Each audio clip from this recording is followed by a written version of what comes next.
The Harmattan seasons flipped like pages in an old book from Makali village. The wind still whispered the name of Madu, the boy who drummed for the dead, a cautionary tale told by moonlight.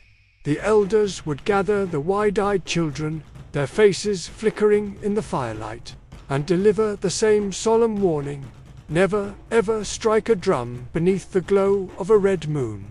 For some rhythms do not end, they simply wait. Years melted into decades.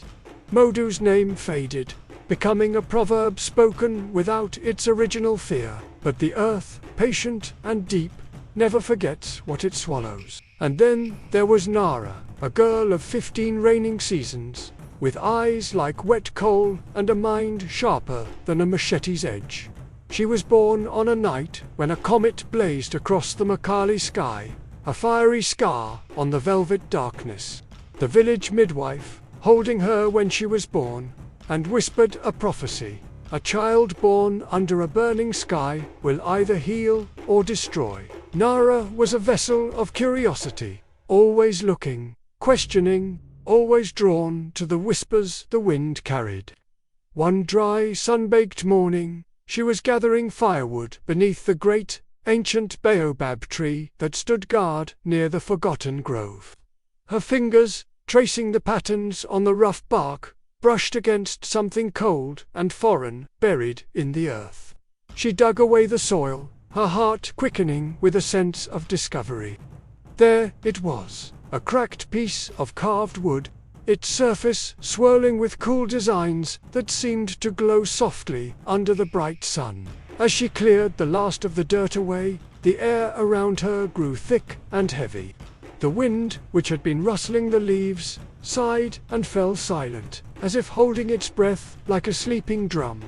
When she lifted the wooden fragment, a low hum vibrated through her hand, traveling up her arm and into her very bones.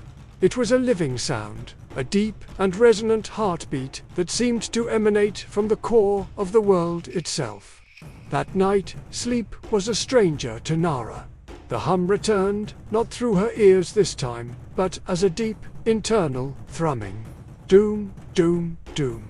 It was a rhythm that matched the beat of her own heart, a ghostly echo within her chest. She stared up at the moon through the gaps in her thatched roof, and it seemed to bleed into a deeper shade of red, a watchful, crimson eye hanging in the sky. Suddenly, a shadow fell across her room. A hawk had perched on her window beam, its feathers silvered by the strange moonlight. And then it spoke. Yes, it truly spoke in the ancient, guttural tongue of the old spirits. The drum remembers you, daughter of the forgotten rhythm. Nara scrambled backward, her breath catching in her throat as she clutched the wooden piece. Who are you?" she stammered, her voice a mere whisper. "A messenger," the hawk replied calmly, its voice like the rustling of dry leaves. And the Sangbai remembers its other half, with a powerful beat of its wings.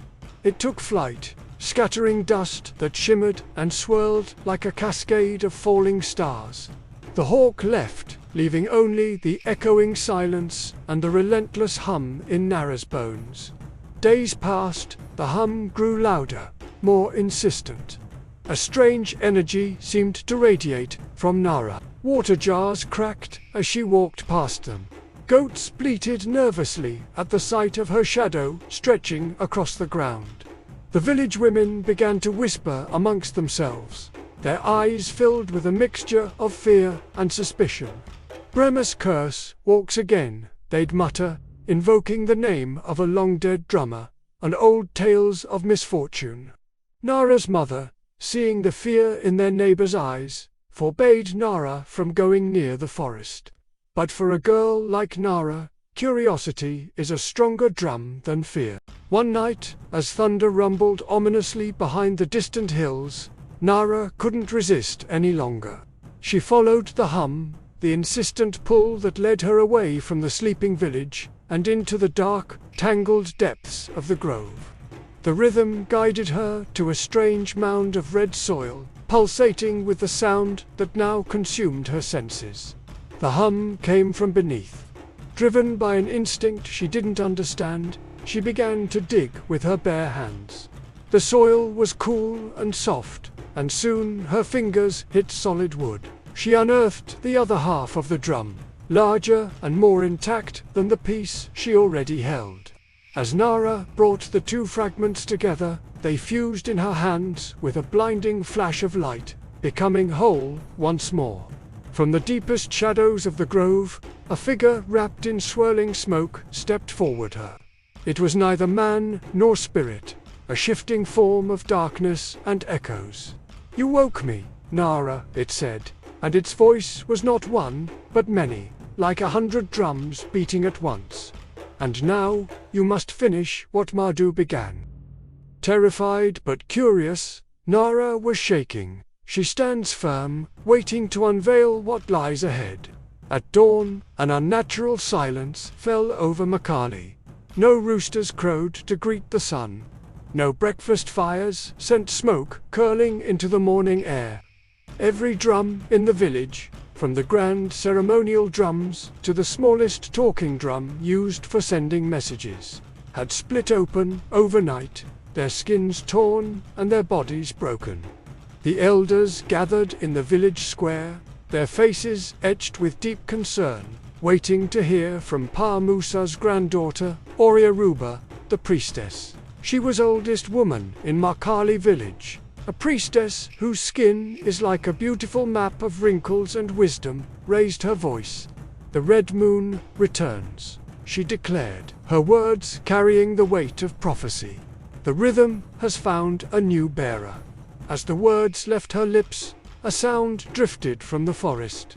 The deep, resonant voice of the Sangbai being played. The rhythm was slow, measured, and terrifyingly alive.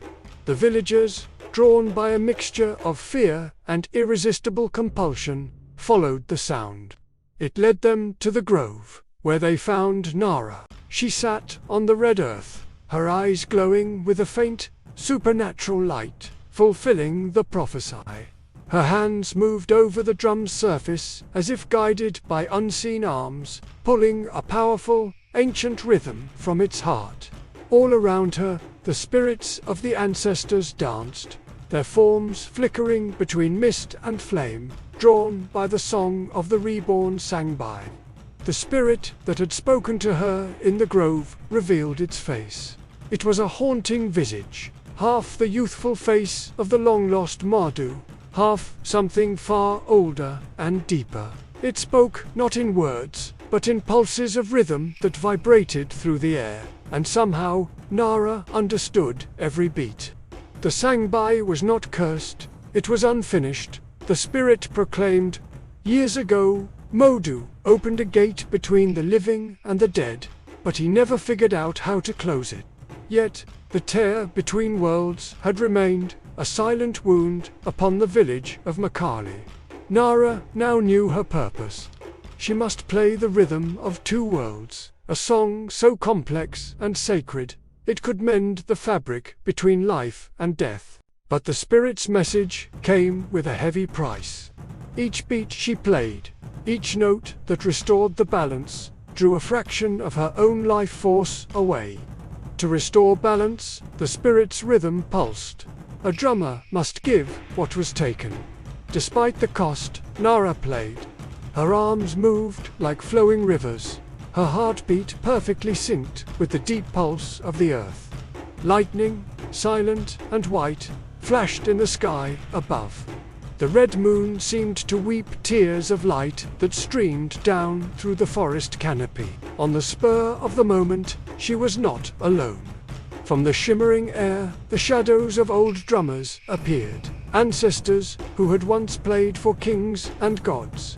Each of these spirit drummers held a spectral drum, and their eyes glowed like white-hot coals. "You seek to mend what was broken," one of them boomed, his voice a low rumble. "Then let your rhythm speak for your soul."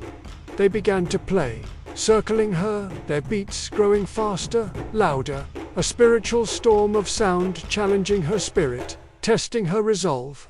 The very air crackled with power. Trees bent as if in a hurricane, and the nearby river churned and trembled.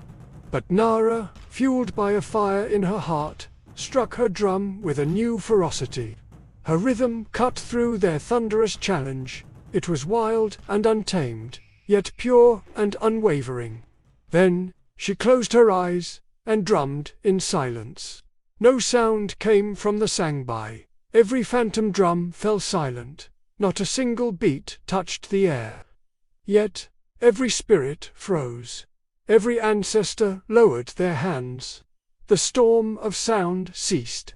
She had found it, the silent beat, the rhythm of the void, the space between notes, the pulse that only the heart can hear.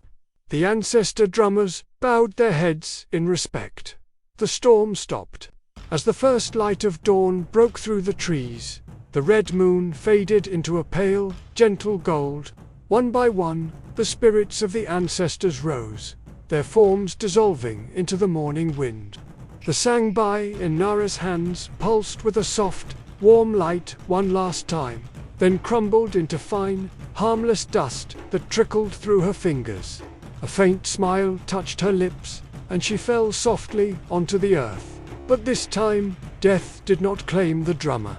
When the villagers finally dared to approach, they found her breathing, faintly but alive. Oriaruba knelt beside her, placing a gentle hand on her forehead. "The curse is gone," she whispered, her voice thick with emotion. "And Makali is free." Years later, Nara became the village's greatest storyteller, and its Ronings. She taught the children that drums were not for summoning power or challenging spirits, but for remembering peace and honoring connection. She carved a new drum from the wood of the Baobab tree. It was plain, humble, and held no ancient magic. She named it Sangbai's Child. When she played this new drum, the sky would seem to clear, and birds would perch on the branches above her feet. Children would gather around, their faces full of wonder, as she told them the tales of Madu, of the red moon, and of the day the drums fell silent, only to be reborn. "Remember," Nara would say, her voice as warm and steady as the rhythm she played, "every beat you send into the world helps shape it. A careless hand can wake storms, but a true heart can calm even the most restless spirits." Today, when the Harmattan wind blows through the village of Makali, some people swear they can still hear two distinct rhythms, carried on the breeze, one faint and ancient, a whisper from the past, and one light and new, full of hope, the ancestors' drum. In Makali, they still say, "When the drum talks, the wise listen, for every sound carries a shadow." Check out The Drum of the Dead Moon to know how it all started. Thank you for joining us on this journey. If you enjoyed this story, don't forget to like, share, and subscribe for more legends from around the world. Remember, the drum of storytelling must never stay silent. Until next time, let the rhythm echo beyond the screen.